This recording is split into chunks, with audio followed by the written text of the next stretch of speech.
So అదే చెప్తున్నా, ఒక దగ్గర విడాకులు అనేవి ఇండియాలో కష్టము, అమెరికాలో ఈజీ. అమెరికాలో 10 విడాకులు తీసుకున్నా ఎవడు పట్టించుకోడు. సో ఇవన్నీ కామన్. ఒకప్పుడు ఒక పెళ్లి చేసుకో, రెండో పెళ్లి అనేది చాలా పెద్ద విషయం. ఇవాళ తెలుగు సమాజం కానీ ఎంత గొప్పదైపోయిందంటే 5వ పెళ్లికి కూడా శుభమా అంటూ 5వ పెళ్లి అంటున్నారు. కాబట్టి చాలా వైడ్ రేంజ్ ఆఫ్ థింకింగ్ అనేది మారిపోయింది. కాబట్టి వేణుస్వామి కూడా మారిండు దాంట్లో, సింపుల్ అంతే, ఏం లేదు. ఇనయ మీ ఫ్రెండే ఇనయ ఫ్రెండ్ అనే పదం తప్పు కదా, ఫాలోవర్స్ ఉంటారు, నా క్లయింట్లు ఉంటారు, నా క్లయింట్లు ఉంటారు, అంతేగాని. తనకి బాయ్ ఫ్రెండ్ రీసెంట్గా బాయ్ ఫ్రెండ్ వచ్చి బ్రేకప్ అయింది కదా, మరి మీరు చెప్పలేదా తనకి ఇలా? నాకు సంబంధం లేదు. మీ దగ్గర కూడా పూజ చేయించుకున్నారు కదా మీ దగ్గర. నేను పూజ చేసింది ఆమె పర్సనల్ ఇష్యూ కోసం కాదు కదా, నేను ఆమె పూజ చేసింది సినిమా కోసం చేసినా. ఇప్పుడు రాజాసార్లు ఆమె చేస్తుంది కదా, ప్రభాస్ సినిమాలో ఆమె యాక్టింగ్ చేస్తుంది. అంతవరకు నా దగ్గరికి 190 మంది వస్తారు కదా, వాళ్ళ గురించి వ్యక్తిగతంగా వాళ్ళని కంటిన్యూగా ఉండేది నాకు లేదు. నాగ చైతన్య శోభిత జాతకాన్ని మీరు చెప్పడం జరిగింది కదా, అది తప్పని ఇప్పటికైనా ఒప్పుకుంటున్నారా? టైం విల్ డిసైడ్ అండి ఏదైనా కానీ. నేను జాతకాలు చెప్తా, పర్సనల్గా నాకు ఎవరి మీద ఏ కోపాలు ఉండవు. వేణుస్వామి జాతకం చెప్పినప్పుడు కామెడీ, 2-3 ఏళ్ళు అయినాక సీరియస్. సో నేను నమ్మింది నేను చెప్పిన, సింపుల్. ఓకే. సెలబ్రిటీ జాతకాలు వేణుస్వామి చెప్పి కలకల్లాడిన వేణుస్వామి ఈ మధ్య సెలబ్రిటీల నుంచి కొంచెం రావడం కానీ విజిటింగ్ కొంచెం తక్కువ అయ్యి డౌన్ అయ్యింది అంటున్నారు, నిజమా? అది పెరిగింది. కాకపోతే ఇంతకు ముందులాగా పబ్లిక్లో పెట్టట్లేదు. ఓకే, నేను పెట్టట్లేదు. ఓకే, దిష్టి అని కాదు, నేను పెట్టట్లేదు, అవసరం లేదు. ఆ స్థాయి దాటిపోయినా అనుకుంటున్నా, అంటే పబ్లిసిటీ చేసే స్థాయి దాటిపోయినా అనుకుంటున్నా. ఓకే, పబ్లిసిటీ స్టంట్లు ఎందుకులే లోపల. ఇప్పుడు నేను అనేది ఏంటంటే, ఒక టీవీ ఛానల్ బ్రేకింగ్ న్యూస్ ఇచ్చి, ఉదాహరణ TV9 గురించి మాట్లాడుకుందాం. 2002-2000 సంవత్సరంలో స్టార్ట్ అయిన టీవీ ఛానల్ బ్రేకింగ్ న్యూస్ కోసము తన స్టాండర్డ్స్ క్రియేట్ చేయడం వరకే తన ప్రయత్నం తను చేస్తుంది. ఒక లెవెల్ వచ్చిన తర్వాత, ఒక నెంబర్ 1 పొజిషన్ వచ్చిన తర్వాత చిల్లర వేషాలు లేదు. అట్లనే వేణుస్వామి దానికోసం ప్రయత్నం చేసిండు, సెలబ్రిటీ జాతకాలు చెప్పిండు. వేణుస్వామికి ఆ స్టేజ్ వచ్చింది కాబట్టి వేణుస్వామి ఇప్పుడు చిల్లర వేషాలు ఏదలుచుకోలే. అంటే ఇప్పుడు వాళ్ళ గురించి వీళ్ళ గురించి చెప్పి వేణుస్వామి సెలబ్రిటీ. సో వేణుస్వామి ఇప్పుడు సెలబ్రిటీ జాతకాలు చెప్పాల్సినటువంటి పరిస్థితుల్లో వేణుస్వామి లేడు అని అనుకున్నాడు కాబట్టి వేణుస్వామి సెలబ్రిటీ జాతకాలు చెప్పట్లేదు. Simple logic. నాకు కావాల్సిన పబ్లిసిటీ కంటే ఎక్కువ వచ్చింది, ఇంకేం చేసుకుంటా నేను? నాకు ఎక్కువ ఎక్స్ట్రీమ్ వస్తుంది, నాకు వద్దు. ఇప్పుడు వేరే వాళ్ళు ఉన్నారు, వాళ్ళు చెప్పుకుంటున్నారు. ఇప్పుడు నేను స్లో చేసినప్పటి నుండి ఆగస్టు నుండి మీరు యూట్యూబ్ చెక్ చేస్తే వేరే జ్యోతిష్కులు వేసుకుంటారు అంటే. ఇప్పుడు వేరే జ్యోతిష్కులు కంటిన్యూగా పోతున్నారు, సినిమా హీరోల గురించి చెప్తున్నారు, పొలిటీషియన్ల గురించి చెప్తున్నారు. నేను తమ్మునే చూస్తుంటా కదా, విపరీతంగా చెప్పుకుంటారు. మీ నుంచే స్టార్ట్ చేశారు. నేను అదే చెప్తున్నా, కానీ నేను చెప్తే మనోభావాలు దెబ్బతింటాయి, కానీ వాళ్ళు చెప్తే తినవు. ఎందుకంటే నాకున్న స్ట్రైక్ రేట్ అట్లాంటిది. మీరు వైరల్ కంటెంట్. ఎస్, అదే చెప్తున్నాను నేను. ఇంకా ఆ రీచ్కి వచ్చినా కాబట్టి నేను చెప్పదలుచుకోలే, వదిలేసిన. అంటే ఈ రేంజ్ రావడం కోసం చెప్పినా ఎందుకు చెప్పొద్దు, రేంజ్ వచ్చి వదిలేసిన.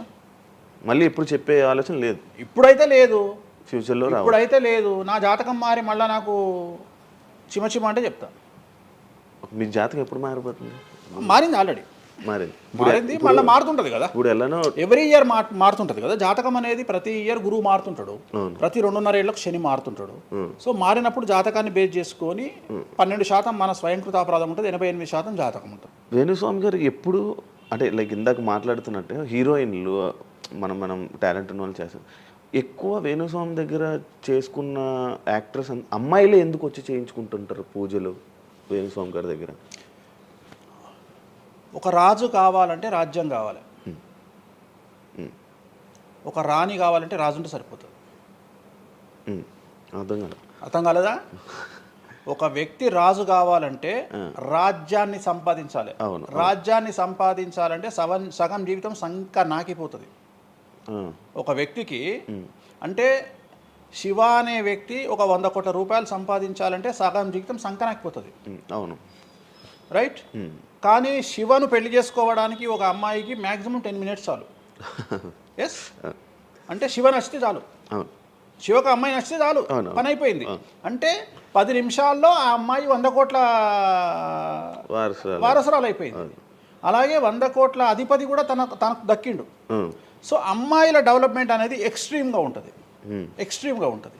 ఉదాహరణ, ఒక ఇంటర్వ్యూకు 10 మంది అమ్మాయిలు 3 అబ్బాయిలు వస్తే ఈ 10 మంది అమ్మాయిల ఇంటర్వ్యూలు అయిపోయినాక వీళ్ళు సెలెక్ట్ కాకపోతే వాడి అదృష్టం మహాసుడిగా ఉంటే వాడు వస్తాడు సీన్లోకి. అంతే తప్ప 99% వీడు ఇక్కడనే కథం అయిపోతారు అమ్మాయిల దగ్గరనే, వాడికి అంత అవకాశం ఉండదు. సో కలియుగం అనేది 2002 తర్వాత షిఫ్ట్ అయింది. ఒకప్పుడు ఆడవాళ్ళకి అవకాశాలు తక్కువ, మగవాళ్ళకి ఎక్కువ. ఇప్పుడు టోటల్ రివర్స్ అయింది. ఏంటంటే 95% అవకాశాలు అమ్మాయిలకే ఉంటాయి, ఒక 5% మాత్రమే అబ్బాయిలకు ఉంటాయి. అందుకే అబ్బాయిలు అందరూ ఇప్పుడు అమ్మాయిలా మారిపోతున్నారు అంటారా? బెస్ట్ కదా. ఇప్పుడు మొత్తం జెండర్ అంతా మారిపోయింది. కారణం ఏంటంటే అమ్మాయిలకు ఉండేటువంటి వెసులుబాటు అబ్బాయిలకు ఉండదు. నేను అదే చెప్తున్నా. ఇప్పుడు మగవాడు కష్టపడి పైకి రావడానికి చాలా టైం తీసుకుంటుంది, ఆడవాళ్ళు పైకి రావడానికి చాలా ఈజీగా పైకి వస్తారు. నేను అనేది ఏంటంటే వాళ్ళ కష్టంతో పాటు వాళ్ళ గ్లామర్ వాళ్ళకు తోడవుతుంది. అవును. ఇప్పుడు మీరు ఏ పాయింట్ చెప్పారో అర్థమైంది. ఇప్పుడు అమ్మాయిలకి ఎలాగో అవకాశాలు ఉన్నాయి కదా, మరి ఆల్రెడీ వాళ్ళకి ఎలాగో అవకాశాలు వస్తాయి కాబట్టి మరి మీరు వాళ్ళని ఎందుకు అమ్మాయిలనే చూడడం? అబ్బాయిలు అంటే రాని వాళ్ళకు నేను చూస్తున్నా. ఇప్పుడు వచ్చిన వాళ్ళు నా దగ్గరికి రారు కదా.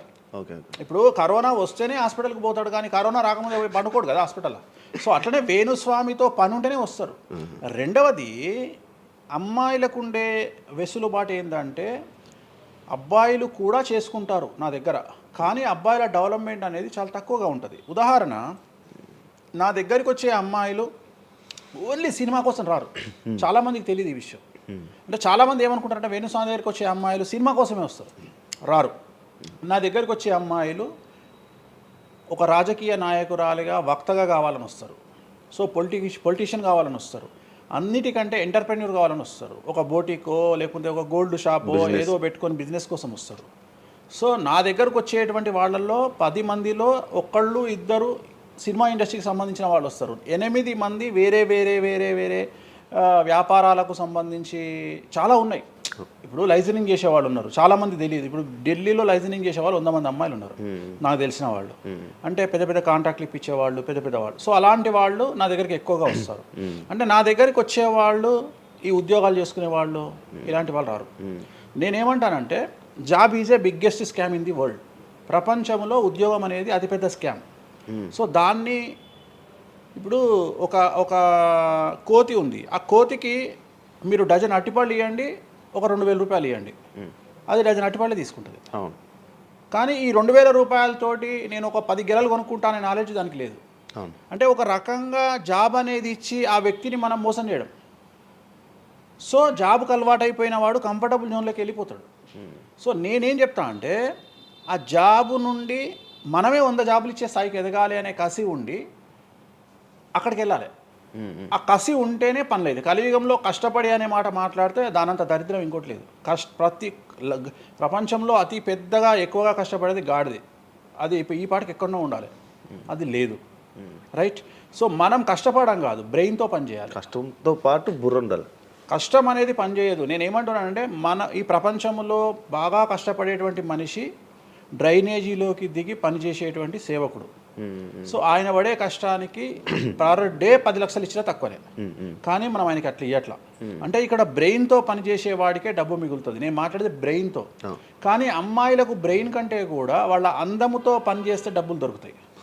ఇప్పుడు ఇప్పుడు మనం ఉన్నాం, నువ్వో నేను ఒక ఇన్స్టాగ్రామ్లో పోస్ట్ పెడితే ఎవరు చూడు. అదే ఒక అమ్మాయి పెడితే 2 మిలియన్లు వెళ్ళిపోతుంది. ఇప్పుడు అదే కదా జరిగేది. ఇప్పుడు బెట్టింగ్ యాప్స్లోకి వీళ్ళు ఎందుకు వచ్చారు అంటే వాళ్ళను ట్రాప్ చేసేవాడు కూడా ఈ అమ్మాయిలకు 2 మిలియన్ల ఫాలోవర్స్ ఉన్నారు, కనీసం మిలియన్కు రీచ్ అవుతుంది వీళ్ళ వీడియో అనే ఉద్దేశంతో పెట్టిస్తున్నాడు. సో పెట్టడం ఎందుకు ఏంటి అనవసరం, పక్కన పెడితే వాళ్ళకుండే క్రేజ్, అమ్మాయిలకు ఉండే క్రేజ్ అలాంటిది. నేను అదే చెప్తున్నా, ఆ క్రేజ్ అమ్మాయిలకు చాలా ఈజీగా వస్తుంది. ఎందుకంటే గ్లామర్గా ఉండే అమ్మాయిలు చాలా ఈజీగా జనాల్లోకి వెళ్ళిపోతారు. సో చాలా వాళ్ళకు ఉండే అవకాశాలు చాలా ఎక్కువ.